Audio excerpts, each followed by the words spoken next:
हर हर महादेव। आप सुन रहे हैं शिव पुराण कथा। आज की वीडियो में आप सुनेंगे संपूर्ण रुद्र संहिता पार्वती खंड की कथा। पार्वती खंड कथा प्रारंभ। जब सती जी ने यज्ञ में शरीर त्याग दिया तब उन्होंने हिमालय के घर जन्म लेने का विचार किया, क्योंकि शिवलोक में स्थित मेनका ने सती देवी के लिए आराधना की थी। अतः वे सती जी मेनका पुत्री बनी। इस जन्म में उनका नाम पार्वती हुआ। नारद जी बोले, हे ब्राह्मण, मुझे मैना की उत्पत्ति, विवाह आदि सुनाइए।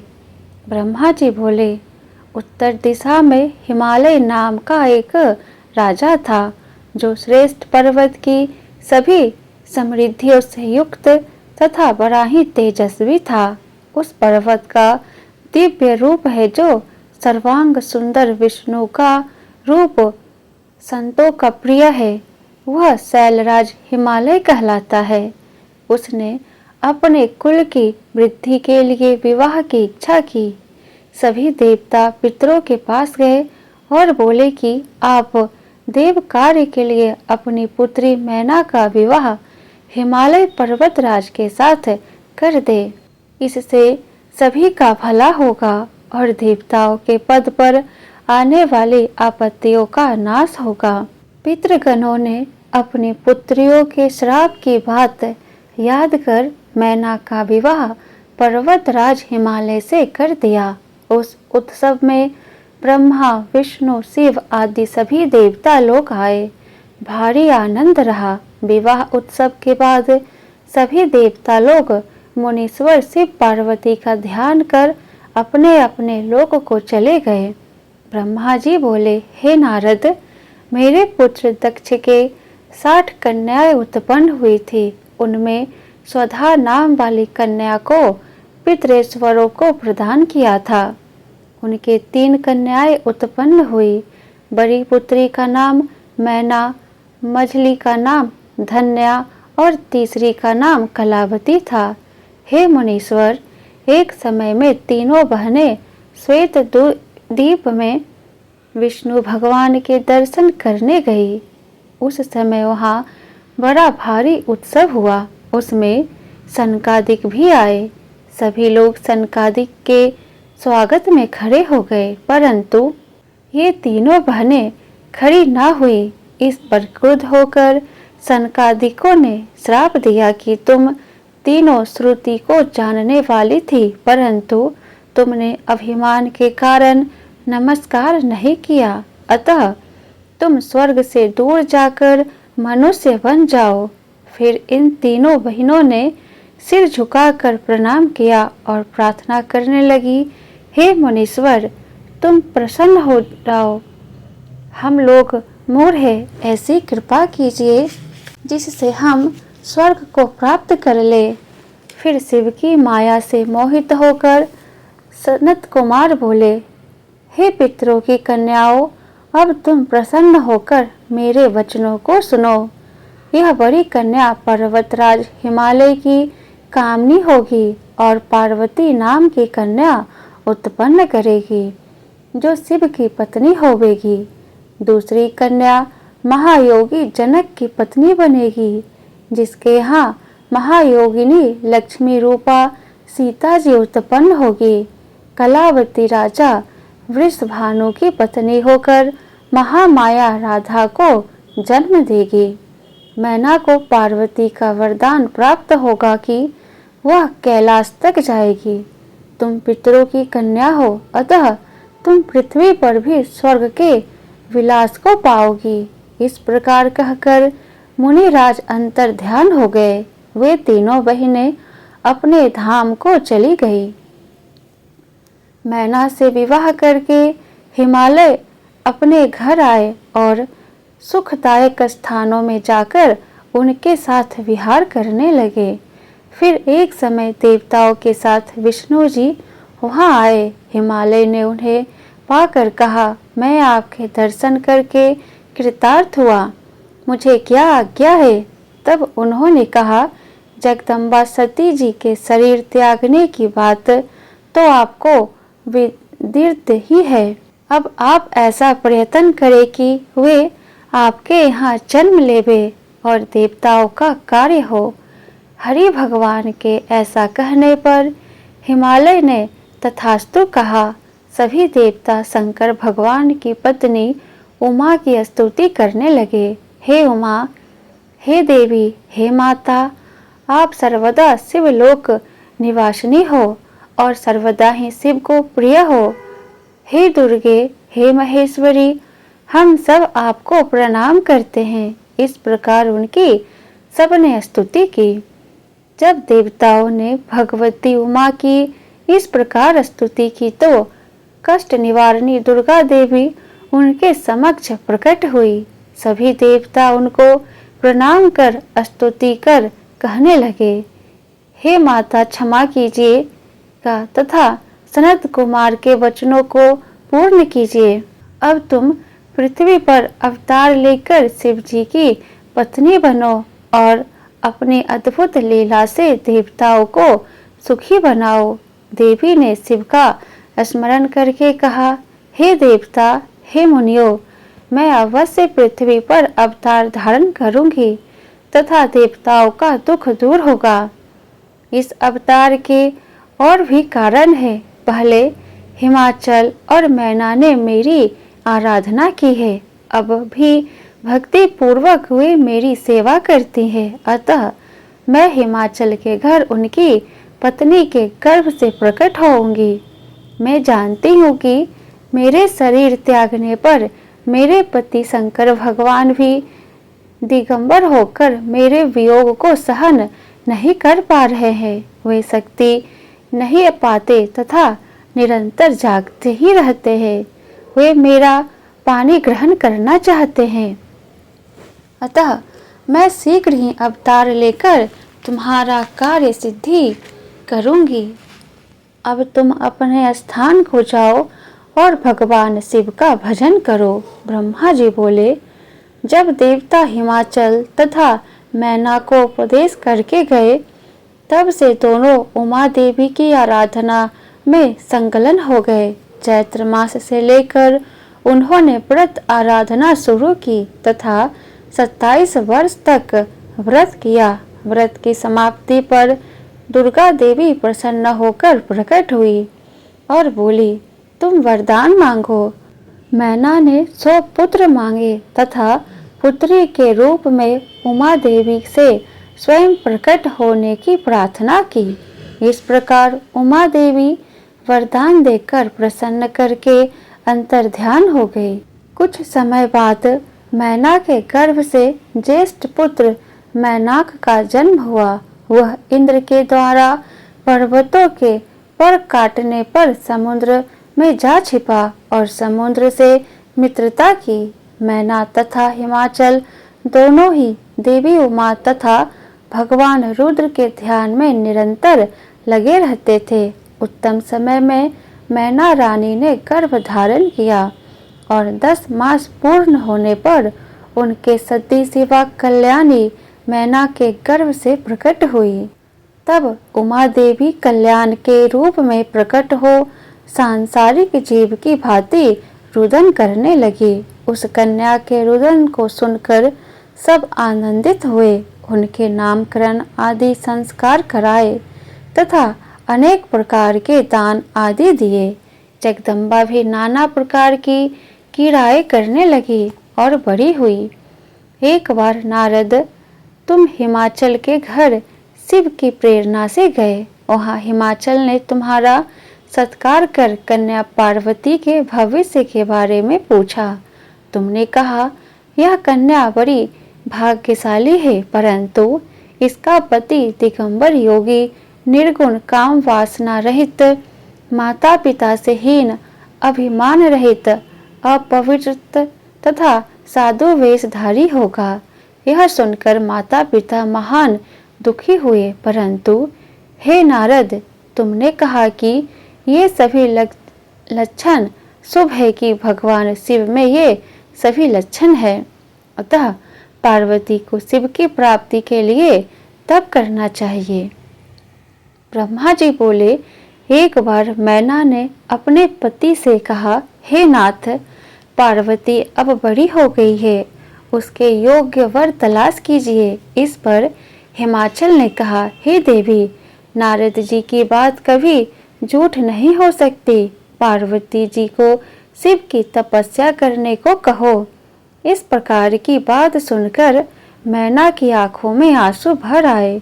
वे पार्वती की कोमलता को देखकर अत्यंत दुखी हुई। यह देखकर पार्वती जी बोली, माता जी, मैंने आज प्रातः काल ब्रह्म मुहूर्त में एक स्वप्न देखा है। मुझे एक तपस्वी ब्राह्मण ने दयापूर्वक कहा कि हे भाग्यवान, रुद्र की प्राप्ति के लिए तू तप कर। इसे सुनकर मैना ने यह सारा वृतांत हिमाचल को सुनाया। ब्रह्मा जी बोले, हे नारद, कुछ समय के पश्चात नंदीश्वर आदि गणों के साथ भगवान शंकर हिमाचल के उस प्रदेश में आए जहाँ पतित पावनी गंगा जी ब्रह्मलोक से गिर रही है। वहाँ वे सदाशिव तप के योग्य स्थान समझकर आत्मचिंतन करने लगे। उनके आगमन का समाचार सुनकर हिमाचल दर्शन करने आए। उन्होंने शंकर जी को प्रणाम किया तथा विधिवत पूजन किया। शंकर जी ने हिमाचल से कहा कि मैं यहाँ तप करने आया हूँ, मेरे पास यहाँ कोई आवे नहीं, ऐसी आप यहाँ व्यवस्था करते। हिमाचल ने कहा, प्रभु, आप तप करें, जिससे आपकी तपस्या में विघ्न ना पड़े, मैं वैसे ही व्यवस्था करूँगा।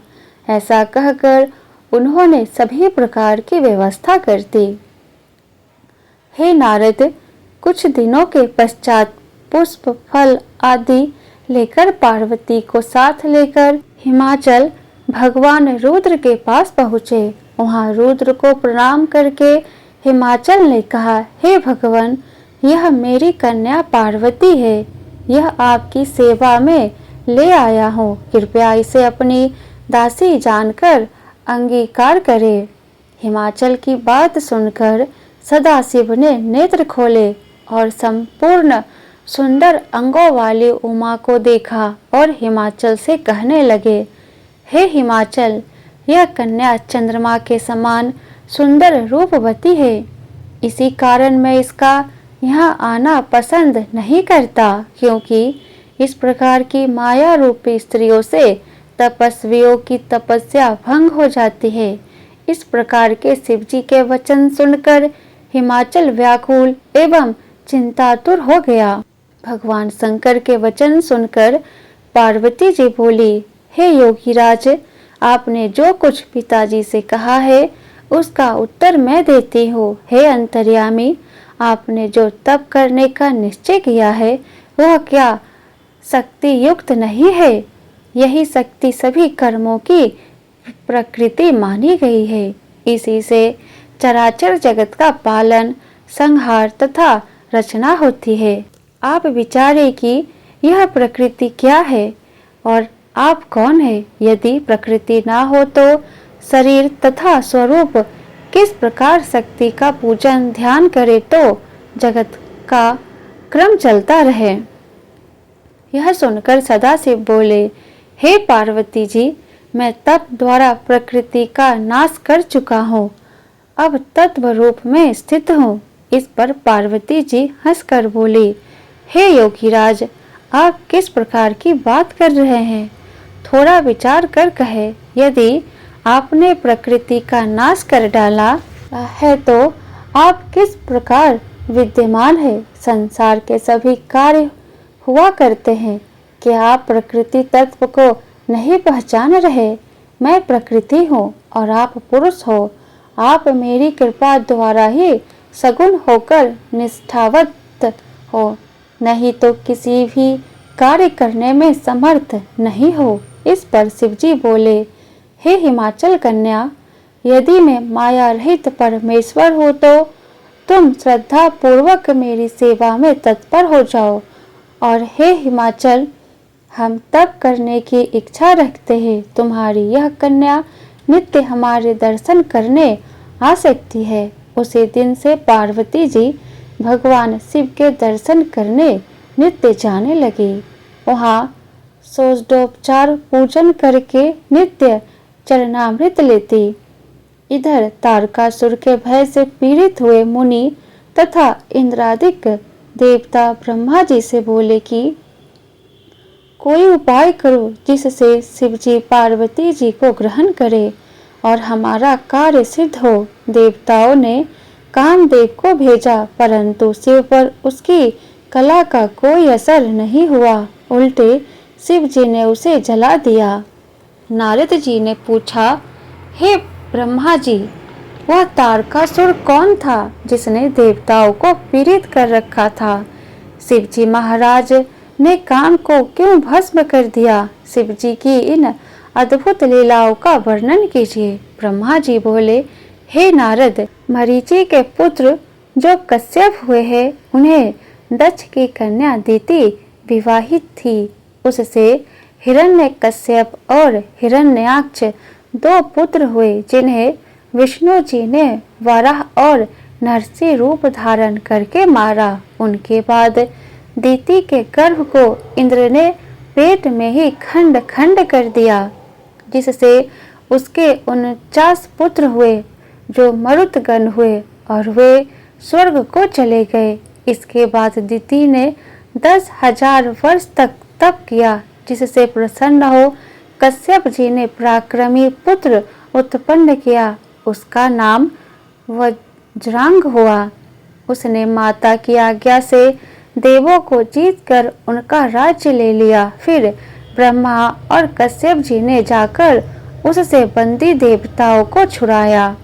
उसने राज्य भी वापस कर दिया और ब्रह्मा जी के उपदेश से सात्विक भाव वाला बन गया। ब्रह्मा जी ने उसे एक रूपवती स्त्री भी उत्पन्न करके दी।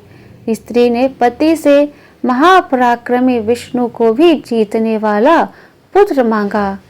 पति से ब्रह्मा जी की उपासना और तप करके इस प्रकार के पराक्रमी पुत्र का वरदान मांगा। ब्रह्मा जी वरदान देकर अपने लोक को चले गए। कुछ समय बाद वज्रांग की पत्नी गर्भवती हुई और समय से उसके लंबे चौड़े शरीर वाला अति पराक्रमी बालक उत्पन्न हुआ। उसके जन्म के समय सारे संसार में भारी उपद्रव हुए और अपशगुन होने लगे। कश्यप जी ने उसका नाम तारकासुर रखा। थोड़े ही समय बाद वह पर्वत जैसे आकार का हो गया। उसने तप करने के लिए माता से आज्ञा मांगी। माता ने प्रसन्न होकर उसे आशीर्वाद दिया। तब उसने देवताओं को जीतने की अभिलाषा से मधुवन में तपस्या की। उसने ऊपर को बाहु करके, ऊपर को दृष्टि करके, एक पैर के अंगूठे से खड़े होकर, फिर हाथ की हथेली के बल खड़े होकर कठिन से कठिन 100 वर्ष तक तपस्याएं की। उसके तेज से देवलोक भी जलने लगा। तब मैं ब्रह्मा उसके सामने प्रकट हुआ। इस पर तारकासुर ने प्रणाम करके वरदान मांगा कि हे प्रभु, पहला वर यह दे दे कि आपके रचे इस संसार में मेरे समान कोई बलशाली ना हो, और दूसरा वरदान यह दो कि भगवान शंकर के वीर्य से उत्पन्न पुत्र से ही शस्त्र द्वारा मेरी मृत्यु होवे। तब मैं ब्रह्मा तथास्तु कहकर अपने लोक को चला गया। इसके बाद ब्रह्मा से आज्ञा ले शुक्राचार्य ने दैत्यों का राजा तारकासुर को बनाया। तब वह देवताओं को पीड़ित करता हुआ दंड देने लगा।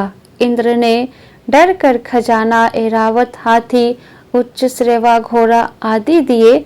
ऋषियों ने कामधेनु दे दी। उसने पृथ्वी पर घूम घूम कर उत्तम वस्तुएं ढूंढ कर ले ली। वह देवता और पितरों के भाग लेकर इंद्र के सिंहासन पर बैठ गया। उसने देवताओं को स्वर्ग से निकालकर दैत्यों को बिठा दिया। तब तो देवता लोग मेरे पास आकर अपना दुख मुझे सुनाने लगे। सुनकर मैंने कहा कि इसे मैं तो मार ही नहीं सकता, इसे स्वयं विष्णु तथा रुद्र भी नहीं मार सकते, किंतु रुद्र के वीर्य से उत्पन्न पुत्र इसे मार सकेगा। इसलिए दक्ष की पुत्री सती जी ने इस समय हिमाचल के यहाँ मैना के गर्भ से जन्म लिया है। उसका विवाह भगवान रुद्र से होगा, जो पुत्र होगा वही इसे मारेगा। अब तुम भगवान रुद्र के साथ पार्वती जी का विवाह कराने की चेष्टा करें। फिर तो मैं स्वयं तारकासुर के पास जाकर समझाने लगा कि हे पुत्र, मैंने तुम्हें इसलिए वरदान नहीं दिए थे कि तुम अपनी सीमा से बाहर हो जाओ। यह स्वर्ग तो देवताओं का है, तुम शीघ्र ही इसे छोड़कर पृथ्वी पर राज्य करो, नहीं तो दुख पाओगे। मैं यह कहकर चला गया। तारकासुर ने भी स्वर्ग को छोड़ दिया और पृथ्वी पर आकर सोनित नगर में राज्य करने लगा। देवता स्वर्ग में इंद्र के साथ रहने लगे। तब सब देवों ने सलाह करके शिव के विवाह की सोची। इंद्र ने कामदेव का स्मरण करके उससे कहा कि तुम शिव जी के पास जाकर उनमें काम उत्पन्न करो, जिससे वे पार्वती का परिणय कर सके, क्योंकि ब्रह्मा जी के वरदान से तारकासुर को शिव का पुत्र ही मार सकता है। इस पर कामदेव ने कहा, हे स्वामीन, मैं अवश्य इस कार्य को करूंगा। और वह शिव की माया से मोहित हो बसंत और रति आदि के साथ वहां जा पहुंचा, जहां भगवान तपस्या में लीन थे। वहां जाकर कामदेव ने अपनी माया फैलाई, अतीव सुंदर फल और फूलों से वन उपवनों को सजा दिया। वसंत की बहार खिल पड़ी, शीतल मंद सुगंध बह चली, नदी सरोवरों में कमल विकसित हो गए, कोयल मधुर शब्द करने लगी, भौरे गुंजार करने लगे।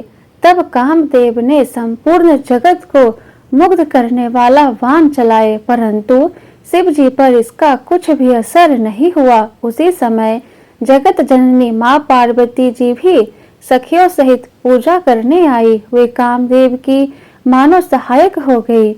शिव ने ध्यान हटाया तो सकाम भाव से सोचने लगे कि यह सब क्या हो रहा है, मैं निर्विकार सकाम कैसे बन रहा हूँ और तपस्या में विघ्न कैसे आ गया। अपनी अद्भुत दशा देखकर काम पीड़ित होकर इधर उधर देखने लगे। इससे सारी दिशाएं कांपने लगी। देवता डर गए, स्वयं कामदेव भी कांपने लगा। कामदेव को धनुष ताने देखकर शिव के क्रोध की सीमा नहीं रही और उनका तीसरा नेत्र खुल गया। उनके नेत्र की अग्नि से कामदेव वृक्ष से गिरे फल के समान पृथ्वी पर गिर पड़ा और भस्म हो गया। तब तो पार्वती जी घर को चली गई। कामदेव की पत्नी रति ने महान विलाप किया। उसके करुण विलाप को सुनकर चराचर जीव भी दुखी हुए। सभी देवता उसे समझाने आए और शिव जी को प्रणाम करके स्तुति करने लगे। शिव जी ने देवताओं को कहा, हे देवताओं, अब तो रति का पति कृष्ण का पुत्र होकर रुक्मणी के यहाँ उत्पन्न होगा। उसका नाम प्रद्युम्न होगा। संबर नामक दानव उसे चुराकर समुद्र में फेंक देगा। यह रति संबर की नगर में निवास करेगी और इसे इसका पति मिल जाएगा। इस पर देवताओं ने कहा, प्रभु, कामदेव को हमने भेजा था, वह देव कार्य के लिए आया था, तब तक यह रति जीवित नहीं रह सकती, तब तक आप ही इसकी रक्षा करें। सदाशिव बोले, देवताओं, अच्छा तो यह कामदेव शीघ्र ही जीवित हो जाएगा और मेरा गण होकर आनंद करेगा। मैं शीघ्र ही तुम्हारा दुख भी दूर करूंगा, परंतु यह वृतांत किसी से कहना मत। अब तुम अपने लोक को जाओ। कामदेव के भस्म होने पर पार्वती जी जब घर में पहुंची तो उन्हें खाते पीते बैठते सोते शिव जी का विरह व्याकुल करने लगा। तब नारद, तुम एक दिन विचरते विचरते हिमाचल के घर में गए। उन्होंने तुम्हारा आदर सत्कार किया। इसके बाद अपनी पुत्री के द्वारा शिव पूजन और कामदेव के भस्म का वृतांत सुनाया। तब तुम यह कहकर कि शिव का भजन करो चल दिए।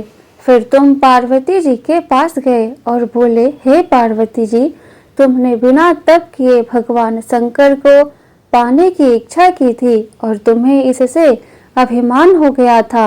अब तुम उनकी प्राप्ति के लिए तपस्या करो। तब तुमने उन्हें पंचाक्षर मंत्र ओम नमः शिवाय की दीक्षा दी। उसकी विधि बताकर तुम वहां से चले आए। पार्वती जी ने यह निश्चय कर लिया कि बिना तपस्या के भगवान शंकर प्रसन्न नहीं होते, अतः वे पिता से तप करने की आज्ञा मांगने लगी। पिता ने कहा, बेटी तुम्हारा विचार उत्तम है, परंतु अपनी माता से पूछकर तुम तप करने चली जाओ। माता ने दुखी होकर कहा, हे पुत्री, तुम घर में ही तपस्या करो, जाने की क्या आवश्यकता है। वन में अनेक दुख होते हैं। स्त्रियों का शरीर वन के योग्य नहीं, क्योंकि वह कोमल होता है। तब तो उमा देवी अत्यंत दुखी हुई। तब उन्हें दुखी देखकर माता ने भी आज्ञा दे दी। इस प्रकार माता पिता आदि को प्रणाम करके वे उसी स्थान पर पहुंची जहां गंगा जी प्रकट हुई थी तथा कामदेव को भस्म किया गया था। वहां वेदी बनाकर पार्वती जी ने पंचाक्षर मंत्र का जाप आरंभ किया। गर्मी में पंचाग्नि तप, वर्षा और शीतकाल में शीतल जल में बैठकर मंत्र जपती। इस प्रकार जप करते उन्हें 3000 वर्ष बीत गए। उमा देवी के कठोर तप को देखकर आश्चर्य में पड़े देवराज आदि सभी देवता दर्शनार्थ आने लगे, क्योंकि इस प्रकार का कठोर तप आज तक किसी ने भी नहीं किया। पार्वती जी के तप के द्वारा त्रिलोकी तपने लगी। देवता, दानव, ऋषि, मुनि, यक्ष, गंधर्व सभी ब्रह्मा जी के पास गए। ब्रह्मा जी सभी को लेकर विष्णु भगवान के पास गए। सबने उन्हें संतप्त ब्रह्मांड का हाल सुनाया। इस प्रकार विष्णु भगवान ने कहा, हे देवताओं, यह पार्वती जी की तपस्या का परिणाम है। तुम सब मिलकर शंकर जी के पास चलो। इस पर देवता कामदेव के भस्म का स्मरण कर भयभीत होने लगे, परंतु विष्णु भगवान ने समझाया कि तुम डरो मत। भगवान शंकर तो परम दयालु है। वे मेरे तुम्हारे सबके स्वामी है। उनकी शरण में तुम शीघ्र पहुँचो, वे अवश्य रक्षा करेंगे। तब विष्णु के वचन सुनकर वे सभी देवता शंकर जी की शरण में गए। भयभीत देवताओं ने शंकर जी के पास आकर नारद जी को आगे किया। फिर सभी ने आनंद पूर्वक उन्हें प्रणाम किया। सभी देवताओं ने कहा, हे भगवान रुद्र, हम आपकी शरण में आए हैं, आप हमारी रक्षा करें। तब शंकर जी ने पूछा, हे ब्रह्मा जी, आप सभी देव यहाँ किस लिए उपस्थित हुए हो? तब विष्णु भगवान बोले, भगवान तारकासुर के द्वारा हम पीड़ित हैं। उसने हमें अपने स्थान से च्युत कर दिया है। आप गिरिजा के साथ विवाह करके पुत्र उत्पन्न करे, उसी के द्वारा उसका वध होगा। यह सुनकर शिवजी ने कहा, मैं गिरिजा से विवाह नहीं करूंगा, मैंने काम को भस्म कर दिया है। फिर भगवान शंकर अपने आत्मचिंतन में लीन हो गए। तब सभी देवताओं ने नंदीश्वर के कहने पर पुनः स्तुतियां की। पुनः शिवजी ध्यान से जागे और देवताओं की अभिलाषा जानकर बोले, हे देवताओं, यह विवाह बंधन का कारण है, परंतु मैं भक्तों के अधीन हूँ। भक्तों के लिए मैं अनुचित कार्य भी कर बैठता हूँ। इस कारण मैं तुम्हारी इच्छा पूर्ण करूंगा। तुम्हें तारकासुर का जो महान दुख है उसे निवारण करने के लिए मैं इच्छा न होने पर भी पार्वती जी के साथ विवाह कर लूंगा। अब तुम निर्भय होकर अपने अपने घर को जाओ। इस प्रकार देवताओं को आश्वासन देकर शंकर जी मौन हो गए। हे नारद जी, जब विष्णु आदि देवगण चले गए तब सप्त ऋषियों को शिव ने स्मरण किया और उन्हें आज्ञा दी कि तुम गौरी शिखर पर पार्वती जी के पास जाओ। वे मुझे प्राप्त करने के लिए महान तप कर रही है। उनके प्रेम की परीक्षा लेकर तुम मुझे बताओ। सप्तऋषि गौरी शिखर पर पार्वती के पास पहुँचे और गिरिजा को प्रणाम किया और पूछने लगे, हे देवी, आप तो बड़ा कठोर तप कर रही है, इस तप का क्या कारण है? इस पर पार्वती जी बोली, हे ऋषि श्रेष्ठो, मैं तो नारद जी की आज्ञा से भगवान शंकर जी को पाने के लिए तप कर रही हूँ। वे मेरे देवता है, वे मेरी कामना अवश्य पूर्ण करेंगे। इस पर ऋषिगण हंसकर कहने लगे कि हे गिरिजे, आपको कपटी नारद मिल गया। उनके चरित्र को तुम जैसे निष्कपट कुमारियां क्या जाने। उन्होंने अनेकों घर चौपट कर दिए, बहुतों को मरवा डाला। दक्ष के 10,000 पुत्रों को जो नारायण सरोवर पर पिता की आज्ञा से तप करने गए थे, उन्हें बहका दिया और वे फिर लौटकर नहीं आए। विद्याधर चित्रकेतु का घर ही नहीं बसने दिया।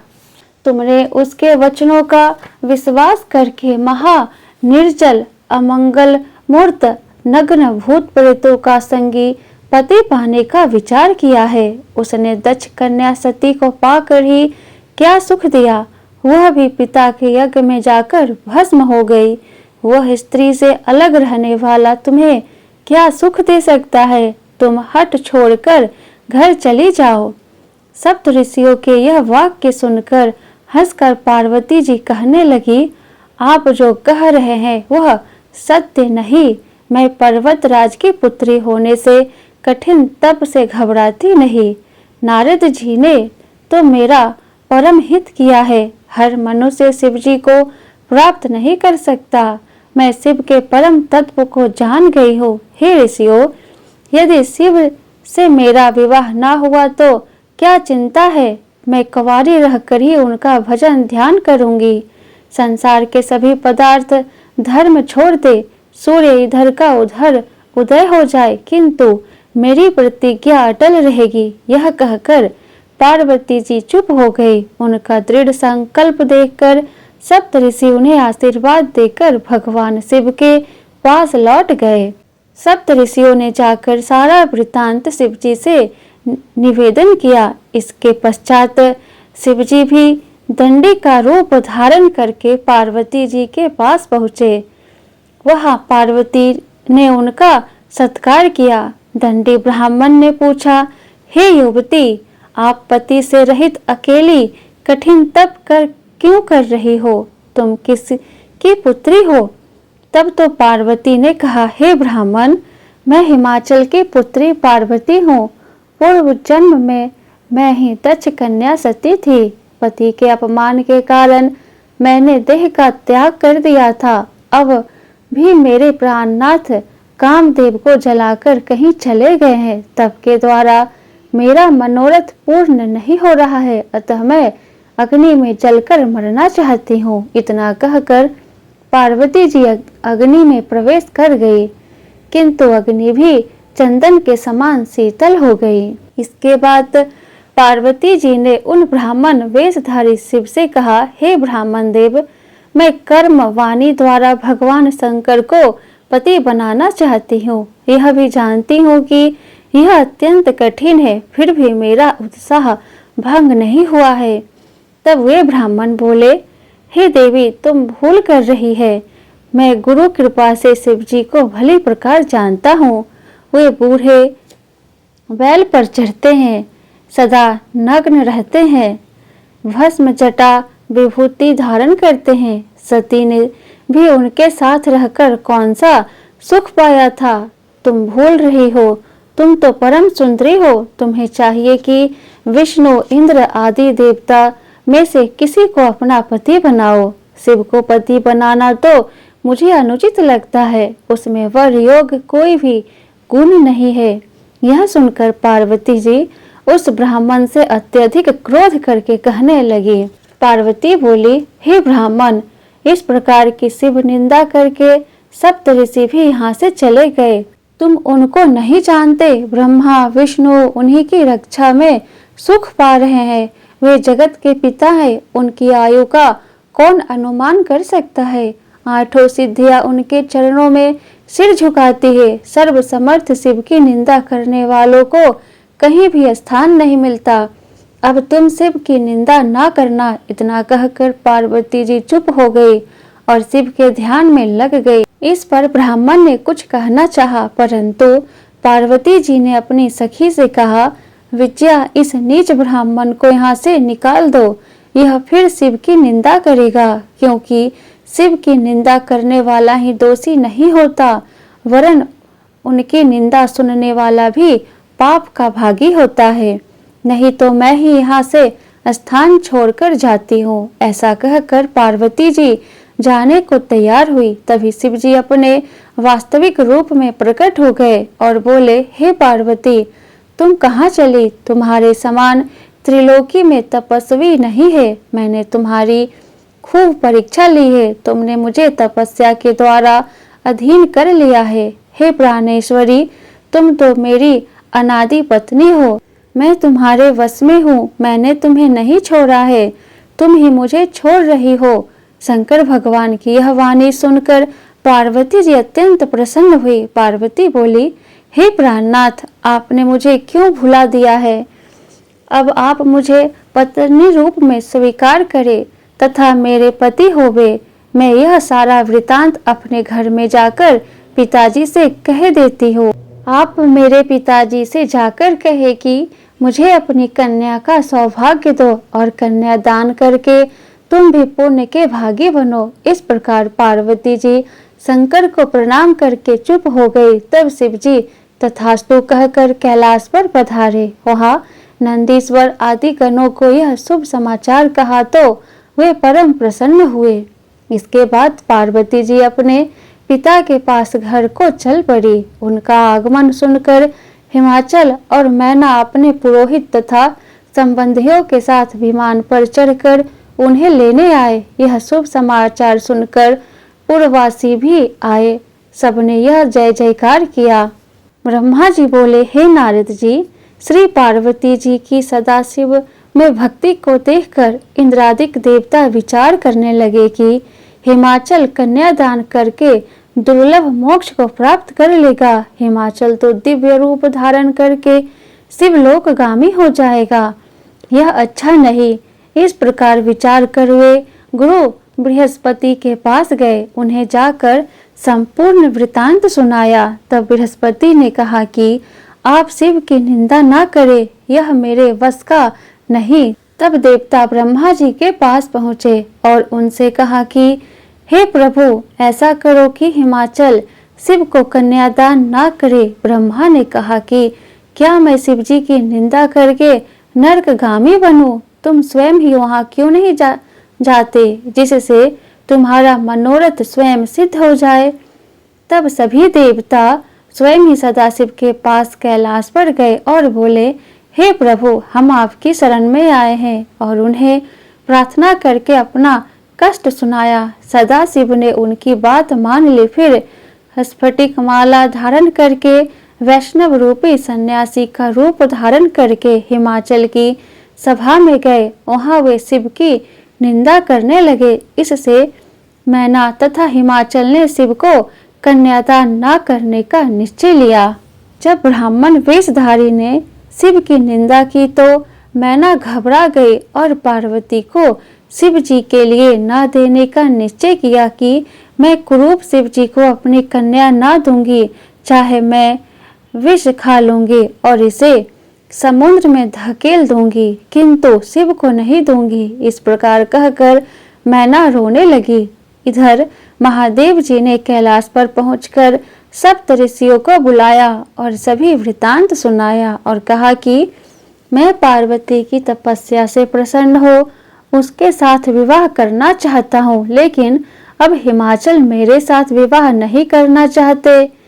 अब तुम हिमाचल और मैना को समझा कर आओ, जिससे वे मेरे साथ पार्वती का विवाह कर दे। यह सुनकर मुनि लोग साथ चल दिए। सब हिमाचल के यहाँ जा पहुँचे। हिमाचल ने तेजस्वी मुनियों का दर्शन कर आनंद से सत्कार किया और उनसे अपने योग्य सेवा पूछी। सप्तऋषि कहने लगे, हे शैलराज, तुम श्री पार्वती जी का विवाह भगवान शंकर के साथ कर दो, क्योंकि शंकर जी जगत के पिता है और पार्वती जी जगत माता है।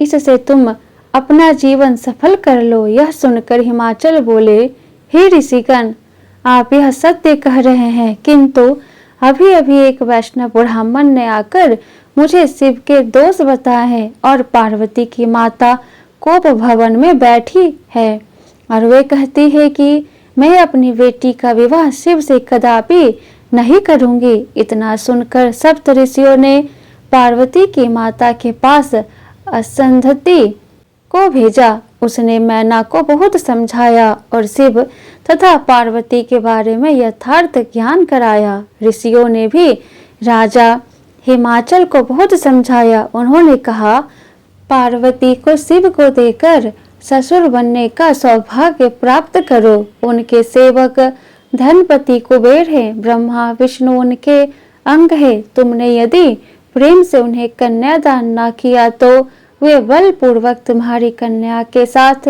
विवाह करेंगे। पार्वती तो जन्म जन्मांतर से उनकी पत्नी है। देखो, राजा अनरण्य ने भयभीत होकर अपनी पुत्री ब्राह्मण को दे दी और अपनी तथा परिवार की रक्षा कर ली थी।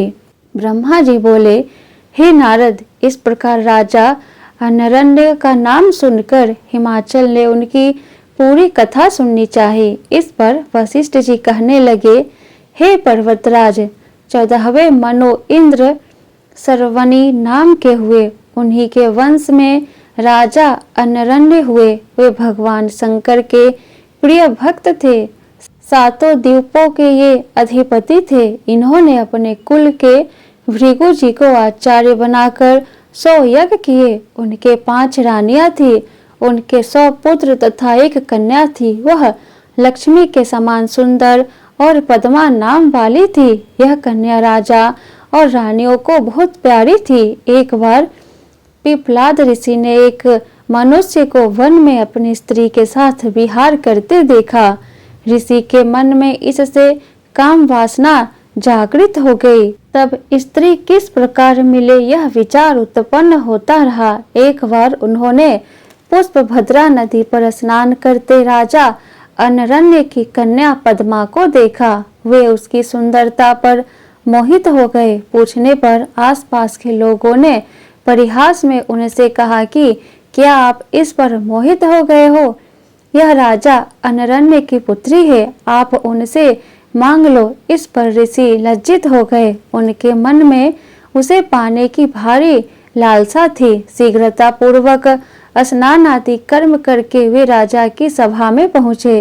राजा से कन्या की याचना की। इस पर राजा चुप हो गए। फिर कुछ देर बाद ऋषि ने कहा, राजा, अपनी कन्या शीघ्र मुझे दे दो, अन्यथा कुल के सहित तुमको क्षण भर में नष्ट कर दूंगा। इस प्रकार मुनि के कहने पर राजा रोने लग गए। फिर सोचने लगे कि इस बूढ़े ऋषि को कन्या किस प्रकार दी जाए। उसी समय राजपुरोहित तथा राजगुरु वहां आए। उन्होंने समझाया कि राजन, कन्या का विवाह किसी के साथ करना ही है, अतः कुल की रक्षा के लिए ब्राह्मण को दान दे दो। इस पर बुद्धिमान राजा ने पुरोहित के कहने पर वस्त्र आभूषण आदि के साथ कन्या का दान मुनि को कर दिया। पद्मा के साथ मुनि विवाह करके सुखपूर्वक अपने स्थान को चले गए। राजा राजपाट छोड़ वन में चले गए। रानी की मृत्यु हो गई। राजा के बड़े पुत्र कीर्तिमान राज्य करने लगे। हे हिमाचल, इस प्रकार अरण्य ने मुनि को कन्यादान देकर अपने कुल की रक्षा कर ली। अतः तुम भी अपनी कन्या को शिव के लिए देकर सभी देवताओं को अपने अधीन कर लो। हिमाचल पिपलाद की कथा सुनकर आगे की कथा सुनने की इच्छा करने लगे कि पिपलाद ऋषि और पद्मा ने आगे किस प्रकार और कहाँ निवास किया। तब वशिष्ठ जी बोले, हे पर्वतराज, वह पिपलाद अत्यंत वृद्ध थे। मुंह पर झुर्रियां पड़ रही थी, दांत नहीं थे, कमर झुक गई थी, कांप कांप कर चलते थे। इस प्रकार बूढ़े मुनि पद्मा को अपने यहाँ लाकर कुटिया पर निवास करने लगे। एक दिन वह पद्मा स्वर्णदा नदी पर स्नान करने को गई। वहां धर्मराज राजकुमार का सुंदर रूप धारण करके उनकी परीक्षा लेने आए और उससे बोले, हे सुंदरी, तुम तो राजधानी में महारानी बनने योग्य हो, इस बूढ़े विप्लाद के योग्य नहीं हो। यह बूढ़ा कब तक जिएगा? यह तो मौत के घाट पर बैठा है। इस कारण इस बूढ़े को त्याग कर मेरे साथ चलो, मैं तुम्हें हृदय की रानी बनाऊंगा। और ऐसा कहकर पद्मा को पकड़ने को आगे बढ़े। तब तो पद्मा क्रोध में भरकर बोली, अरे ओ पापी राजा, दूर हट, तू कामांध है, मैं पतिव्रता हूँ, पति को त्याग कर तेरे साथ कैसे जाऊं? मूर्ख, तू मुझे बुरी दृष्टि से देखेगा तो नष्ट हो जाएगा। तब तो पद्मा के इस श्राप को सुनकर धर्मराज अपने असली रूप में सामने आए और बोले, माता, मैं तो तुम्हारी परीक्षा लेने आया था। मैं तो सदा पर स्त्रियों को अपनी माता मानता हूँ। अब आपने मुझे श्राप दे डाला, अब क्या होगा? इस पर पद्मा ने कहा, हे धर्मराज, आपने ऐसा क्यों किया? मेरा श्राप झूठा नहीं हो सकता, क्योंकि पतिव्रता स्त्री का श्राप कभी झूठा नहीं हो सकता, चाहे आकाश, वायु, तारे आदि नष्ट हो जाए। अस्तु धर्म, तुम 4 पद वाले होगे। सतयुग में 4, त्रेता में 3 तथा द्वापर में 2 पाद होवेंगे। सतयुग में तुम्हारा एक भी पाद नहीं होगा, फिर सतयुग आने पर 4 पाद हो जाएंगे। इस पर धर्मराज प्रसन्न हुए और पद्मा से बोले, हे पतिव्रता पद्मा, तुम धन्य हो, तुम अपने पति के चरणों में सदा प्रेम करो। तुम्हारा पति जवानी को प्राप्त होगा, उनकी जवानी स्थिर रहेगी तथा वे मार्कंडे ऋषि के समान दीर्घ आयु वाले होंगे। पति से 10 पुत्रों की प्राप्ति होगी। इस प्रकार कहकर धर्म चले गए। अपने घर आकर पद्मा ने पति को सुंदर तथा जवान पाया और बहुत समय तक सुख भोग कर 10 पुत्र प्राप्त किए। इस कथा को सुनकर हिमाचल ने ऋषियों से कहा, हे ऋषिगण, अब मेरे मन का संशय मिट गया। मेरी धन संपत्ति, स्त्री, पुत्र, कन्या सब कुछ शिव के लिए अर्पण है। इतना कहकर फिर कहा, मैं वस्त्र अलंकार से युक्त पार्वती का शिव के साथ विवाह करने को तैयार हूँ। मेरा दृढ़ संकल्प है। तब सप्त ऋषि आनंद पूर्वक हिमाचल को और पार्वती को आशीर्वाद देकर असंधति के साथ भगवान शंकर के पास चले गए। शिव जी को सब वृतांत सुनाया और हिमाचल के द्वारा शिव जी को पार्वती को दान करने की बात कही और उन्होंने शिव जी से कहा, हे नाथ, अब आप विवाह की तैयारी करें, समस्त देवगणों को निमंत्रित करें। इसके बाद हिमाचल ने अपने संबंधियों को बुलाकर गर्ग जी द्वारा लग्न पत्रिका दिखवाई और उसे भगवान शंकर के पास भिजवाया। शिव जी ने लग्न पत्रिका वाले पुरोहित का यथावत आदर सत्कार किया। तब हिमाचल ने विवाह की सामग्री इकट्ठी कर ली और मंदारचल, उद्याचल, अस्ताचल, विंध्याचल, त्रिकूट, चित्रकूट, वैकट, श्रीगिरी आदि पर्वत तथा गंगा आदि सभी नदियां हिमाचल के घर निमंत्रित होकर आई। हिमाचल ने उनका सत्कार करके सुंदर 2 स्थानों पर उन्हें बसाया। इसके बाद हिमाचल ने विश्वकर्मा को बुलाकर सभी आगंतुकों के लिए आवास स्थान बनवाए। विश्वकर्मा ने विवाह मंडप की अद्भुत रचना की। मंडप 10,000 योजन लंबा चौड़ा था, जो 40,000 कोस तक फैला था। उस मंडप में विश्वकर्मा ने अनेकों प्रकार की स्थावर, जंगम, पुष्प, स्त्री, पुरुष, विष्णु, इंद्र, नंदीश्वर, लक्ष्मी आदि की मूर्तियां बनवाई, जो रत्न जड़ित स्वर्ण आदि की थी। वहां जल में थल और थल में जल दिखाई पड़ता था। उसे देखकर देखने वालों का मन मोहित हो जाता था। इधर भगवान शंकर ने लगन पत्रिका के अनुसार रीति रिवाज करके नारद को बुलाया और कहा, हे नारद, तुम ब्रह्मा आदि देवताओं, मुनियों, सिद्ध, ऋषि, गंधर्व आदि को मेरी ओर से विवाह का निमंत्रण दे आओ और उनसे कहना कि वे अपने वाहनों पर परिवार सहित विवाह उत्सव में शीघ्र आवे। तब निमंत्रण के साथ ब्रह्मा विष्णु आदि देवता वाहनों पर चढ़ परिवार सहित आए। इसके बाद लोकचारित्या की गई तथा शिव का श्रृंगार किया।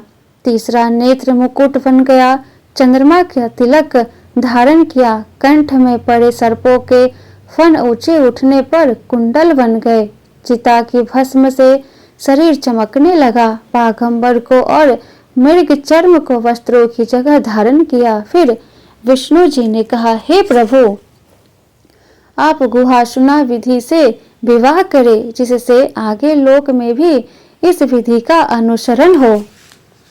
शिवजी ने ऐसा ही किया। तब ब्राह्मणों ने स्वती वाचन किया तथा मांगलिक कार्य करके शिव ने ब्राह्मणों को नमस्कार किया और बारात सजाकर प्रस्थान किया। ब्रह्मा जी बोले, हे नारद, उस समय महादेव जी ने अपने नंदीश्वर आदि गणों को चलने के लिए आज्ञा दी और कुछ वहां रक्षा हेतु ठहरा दिए। उस समय गणों के स्वामी शंख कर्ण करोड़ों गणों को साथ लेकर चले। कटाक्ष ने 10 करोड़, विश्रम्भ तथा विकृत के साथ 8-8 करोड़ गण चले। इसी प्रकार अन्य हजारों गण करोड़ों की संख्या में गणों के साथ सज धज कर बारात में चल दिए। विष्णु भगवान अपने वाहन गरुड़ पर चढ़ के मध्य में चलने लगे। ब्रह्मा जी बोले कि मैं भी वेद पुराण आदि धारण कर सनक तथा प्रजापतियों के साथ साथ चलने लगा। भगवान शिव सर्पों के आभूषण से विभूषित होकर चलने लगे। उनके साथ चंडी देवी सदाशिव की बहन बनकर सिर पर सोने का कलश लेकर परिवार के साथ एवं वाहन के साथ वहां पहुंच गई। वह भी विलक्षण चरित्रों को करती हुई सब गणों को आगे करके चलने लगी। इस प्रकार शिव की बारात हिमाचल के नगर की ओर चल पड़ी। ब्रह्मा जी बोले, हे नारद, तुम भी बारात में जा रहे थे, तब शंकर भगवान ने विष्णु के सलाह से तुम्हें हिमाचल के पास भेजा। वहां पहुंचकर तुमने विश्वकर्मा के बनाए हुए मंडप को देखा। उसे देखकर तुम अपनी सुध खो बैठे। वहां हिमाचल पुत्र मैनाक के साथ तुम बारात को लिवाने आए। तुमने मंडप की विचित्रता और मायापूर्ण रचना का वर्णन किया।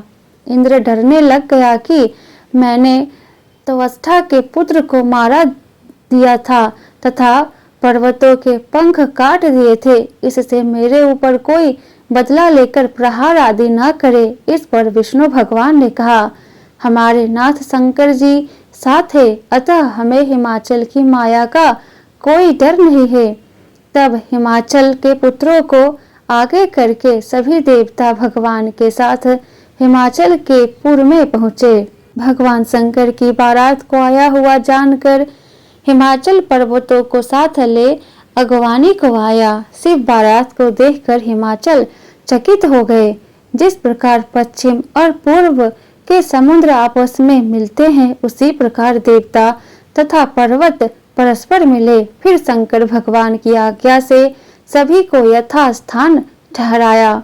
इसके बाद हिमाचल ने पुत्रों को भेजकर शंकर जी को मिलने की इच्छा से बुलाया। तब शंकर जी सभी देवताओं के साथ सज धज कर मिलाप करने गए। तब मैना ने भी शिव को देखने की इच्छा प्रकट की। मैना बोली, मैं शिव को इस समय देखना चाहती हूँ कि उनका कैसा रूप है। इधर शंकर जी उनके अभिप्राय को जान गए। देवगणों से सजी बारात आई थी, उसमें अप्सराएं आदि नृत्य कर रही थी। मैना ने फिर विष्णु को देखकर पूछा, क्या यही शिव है? परंतु तुमने पीछे आती हुई भूतों और गणों की टोली में भगवान शंकर को दिखाया। उनके 5 मुख, 10 भुजाएं, विरूप शरीर आदि थे। उन्हें देखकर मैना भयभीत होकर मूर्छित हो पृथ्वी पर गिर गई। ब्रह्मा जी बोले, हे नारद, मैना को मूर्छित देखकर अनेकों दासियां भागी और अनेक उपचार किए। होश आने पर वे रोने लगी। तब अपने पुत्र पुत्री नारद सप्तऋषि आदि की निंदा करने लगी। उन्होंने पार्वती को शिव को पाने के लिए उकसाया। वे बोली, मैं क्या करूं? मुझे यह कौन सा दुखमय फल प्राप्त हुआ है? लोग मुझे क्या कहेंगे कि किसको कन्या दे डाली? तब तुमने मैना को समझाया कि तुमने शिव स्वरूप देखा ही कहाँ है। यह जो तुमने देखा था वह तो उनकी लीला मात्र थी। हे मैना, तुम क्रोध को त्याग कर कार्य आरंभ करो। फिर इंद्रादिक लोकपालों ने समझाया। इस पर मैना को क्रोध आया और बोली, मैं तो शिव के साथ पार्वती का विवाह कभी नहीं करूंगी। फिर हिमाचल ने उन्हें समझाया, देखो तुम्हारे घर सभी देवता एवं ऋषि पधारे हैं, उनके साथ ऐसा बर्ताव मत करो। तुम भगवान शंकर के भयंकर रूप को देखकर डर गई हो। वे तो अनेकों रूपधारी है तथा संसार के कर्ता है, जगत के स्वामी है। लेकिन मैना बोली, हे स्वामी, पार्वती का शिव के साथ विवाह नहीं होगा। मैं उसे गले में रस्सी बांधकर ऊंचे स्थान से गिराकर मार दूंगी। मैं अपने प्राणों को त्याग दूंगी। तब हे नारद, मेरे बाद विष्णु ने समझाया। विष्णु के द्वारा समझाने पर मैना कुछ स्वस्थ हुई और बोली, हे विष्णु जी, मैं शिव के साथ अपनी कन्या का विवाह तभी करूंगी जब वे अपना असली रूप धारण करके आवेंगे। ब्रह्मा बोले, हे नारद, तब मैंने तुम्हें तथा विष्णु जी को शिव जी के पास भेजा। शंकर जी की स्तुति भांति भांति से करने पर उन्होंने अपना सुंदर और अद्भुत रूप धारण किया। तब नारद जी तुमने मैना से कहा, देखो भगवान शिव का असली रूप देखो, वे तुम्हारे घर ही में आ रहे हैं। तब मैना ने देखा कि शिव रूप का स्वरूप तो बड़ा आनंदमयी है। वे करोड़ों सूर्य के समान प्रकाशवान है, भड़कीले वस्त्र तथा रत्न जड़ित आभूषण धारण किए हैं, मंद मंद मुस्कान है तथा चंचल कमल से नेत्र है, श्वेत शरीर वाले प्रसन्न चित्त है और नंदी पर सवार है, चंद्रमा मस्तक पर शोभायमान है, विष्णु आदि सेवा कर रहे हैं, सूर्य सिर पर छत्र धारण किए हैं और गंगा यमुना चंवर डुला रही है। विश्वा वसु और अप्सराएं शिव के आगे गान कर रही है। शिव का यह अद्भुत रूप देखकर मैना अति प्रसन्न हुई और हे मेरी पुत्री पार्वती, तुम धन्य हो, तुम्हारा तप धन्य है, इस प्रकार कहने लगी। हे शंकर भगवान, मेरे अपराध को क्षमा करना, मैंने आपकी भारी निंदा की है। सभी पूर्ववासी नारियों ने आकर उनका दर्शन किया, अक्षत और चंदन से पूजा की। वे सभी अपने घरों के कामों का अधूरा छोड़कर शिव दर्शन को आई तथा पार्वती के भाग्य को सराहने लगी कि वे साक्षात भगवान शिव की पत्नी बन रही है। सभी ने शिव जी का पूजन करके पुष्पों की वर्षा की। इसके बाद भगवान शंकर जी हिमाचल के घर के निकट पहुँचे। तब मैना झटपट घर में पहुंचकर आरती सजाती हुई स्त्रियों के साथ द्वार पर मिलने आई। उस समय भगवान शंकर पहुंच गए। उनकी शोभा करोड़ों कामदेव के समान थी।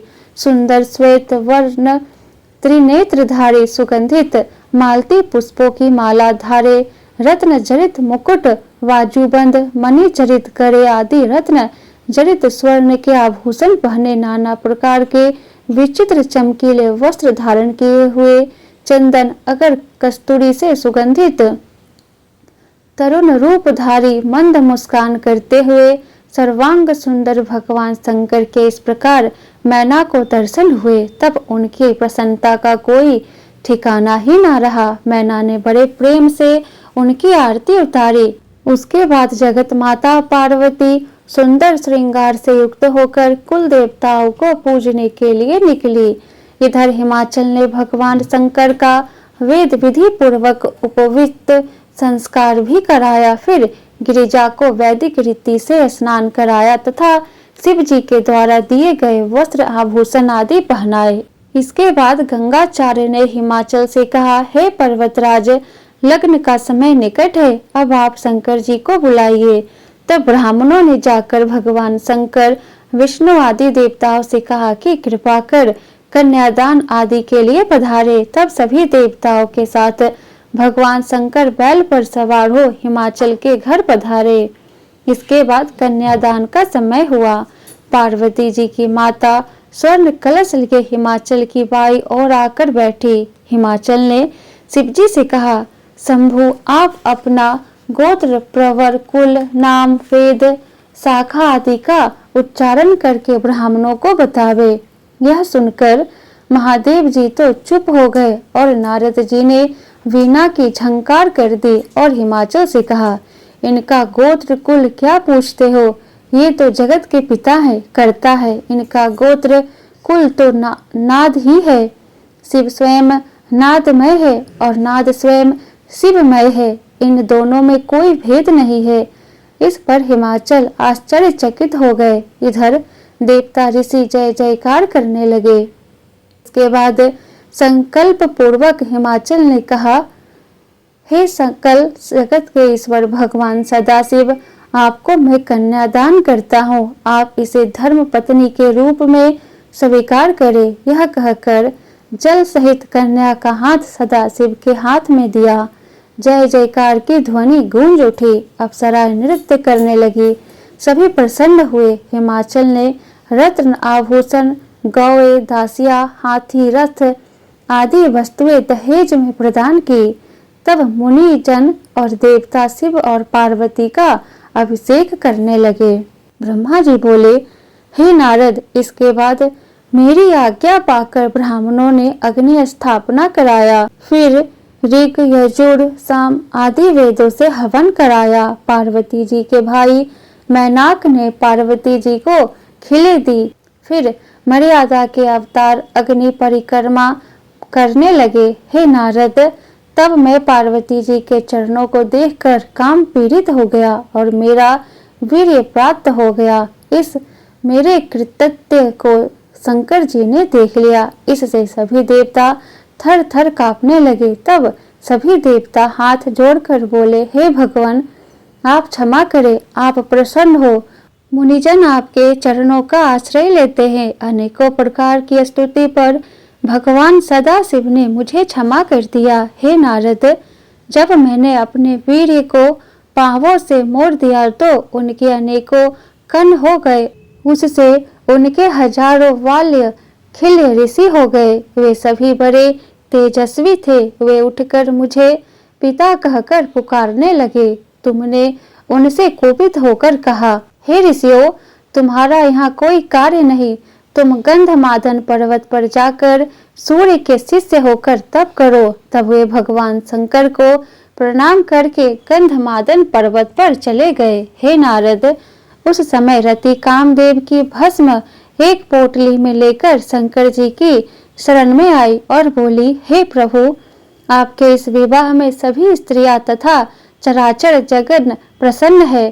फिर मैं ही क्यों पति के बिना दुखी रहूं? उसने नाना भांति से रुदन प्रारंभ किया। उसके रुदन को सुनकर सरस्वती आदि स्त्रियां रोकर शिव से प्रार्थना करने लगे, हे दीनानाथ, आप अवश्य काम को जीवित करें, तभी तो आप भी रति विहार का सुख प्राप्त कर सकेंगे।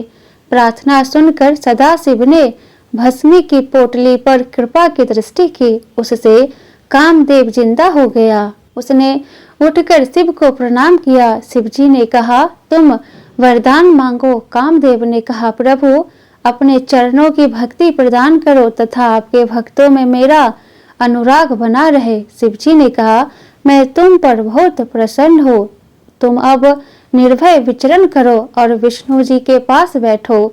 हिमाचल के प्रेम और आदर सत्कार से भगवान शिव अत्यंत प्रसन्न हुए और बोले, हे हिमाचल, तुम धन्य हो, तुम धर्म मूर्ति हो। तुम्हारे सिवा त्रिलोकी में कोई नहीं है। तुम्हारे पास रहते हुए दिन हो गए, परंतु हिमाचल ने उन्हें 2 दिन के लिए रोक लिया।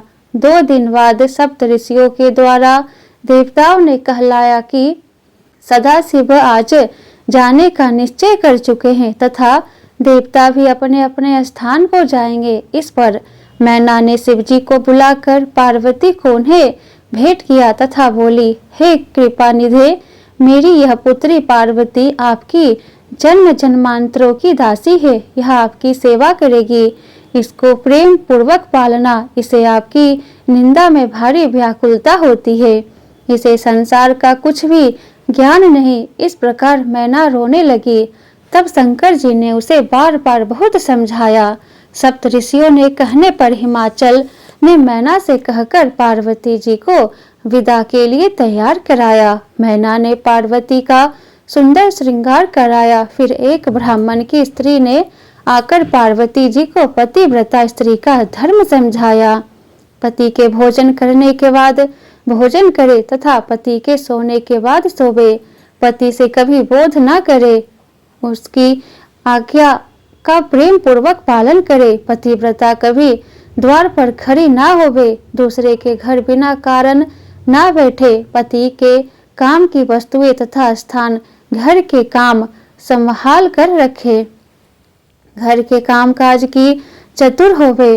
पति की आज्ञा के बिना तीर्थ यात्रा तथा किसी स्थान पर ना जाए। तीर्थ जाने की इच्छा होने पर पति का चरणामृत पान करे। पति की आज्ञा के बिना उपवास भी न करे। सोते बैठते कभी भी पति को न सतावे। वृद्ध, रोगी, धनहीन, दीन कैसा भी पति हो, कभी भी उसका त्याग न करे तथा न निंदामय वचन कहे। शूद्र, व्यभिचारिणी स्त्रियों से मित्रता न करे। दुख या सुख किसी भी समय पति से विमुख न होवे। पति को ब्रह्मा, विष्णु, महेश से भी बड़ा समझे। पति से कभी कुटिलता से ना बोले। सास, जेठानी आदि बड़ों के सामने कभी भी जोर से ना बोले तथा ना जोर से हंसे। हे पार्वती जी, तीनों वेदों की प्रार्थना से अत्रि की पत्नी ने श्राप द्वारा वराह से मरे हुए एक ब्राह्मण को जीवित कर दिया था। आप तो सर्वश्रेष्ठ हो तथा जगत का कल्याण करने वाली हो। यह शिक्षा तो मैंने लोकोपकार को कही है। इस प्रकार उपदेश करके तथा पार्वती को आशीष देकर ब्राह्मणी वहीं बैठ गई। ब्रह्मा बोले, हे नारद, इसके बाद उस ब्राह्मणी के द्वारा कहे वचन के अनुसार मैना ने पार्वती जी को पालकी में बैठाकर विदा दी। सबने पार्वती जी को आशीर्वाद दिया। हिमाचल तथा मैना ने आशीर्वाद देते हुए श्री पार्वती जी को अमूल्य आभूषण तथा धन और वस्त्र आदि दिए।